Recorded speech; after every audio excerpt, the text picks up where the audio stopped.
નમસ્કાર મિત્રો, તમને ખબર છે દુનિયાની પહેલી ગાડી કઈ છે અને આ કાર તમે આજે પણ ખરીદી શકો છો. આમ તો દુનિયાની પ્રથમ ગાડી બનાવવા માટે ઘણા લોકોએ મહેનત કરી, પરંતુ વર્ષ 1886માં કાર્લ બેન્ઝ નામની વ્યક્તિએ સૌથી પહેલા પોતાના નામની કાર પેટર્ન રજીસ્ટર કરાવી.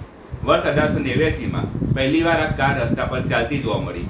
જ્યારે કાર્લ બેન્ઝે આ કાર પહેલીવાર બનાવી ત્યારે તે એક સિલિન્ડર સાથે 2 સ્ટોક પર ચાલતી હતી. એન્જિનના કુલિંગ માટે પાણીનો ઉપયોગ કરવામાં આવતો હતો.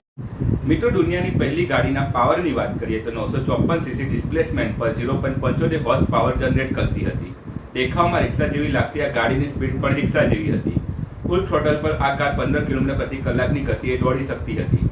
4.5 લીટર ટાંકીની ક્ષમતા હતી અને દર 10 કિલોમીટર પર કેરોસીન અથવા પેટ્રોલનો ઉપયોગ કરવામાં આવતો હતો. તે સમયે આ કાર બનાવવી એક મોટી ઉપલબ્ધિ હતી. તમને જાણીને નવાઈ લાગશે, આજે પણ દુનિયાની પહેલી કાર ખરીદી શકાય છે. ભારતમાં કારની કિંમત માત્ર 11,000 રૂપિયાની આસપાસ છે.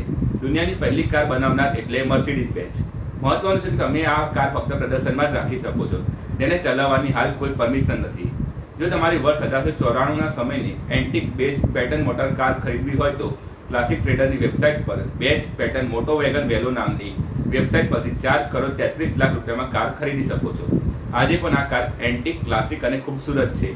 જો આ વિડીયો પસંદ આવ્યો હોય તો લાઇક, કોમેન્ટ કરો. આવા જ રસપ્રદ અને માહિતીસભર વિડીયો જોવા માટે ઇન્ફોર્મેશન મોલની યુટ્યુબ ચેનલને સબસ્ક્રાઇબ કરો.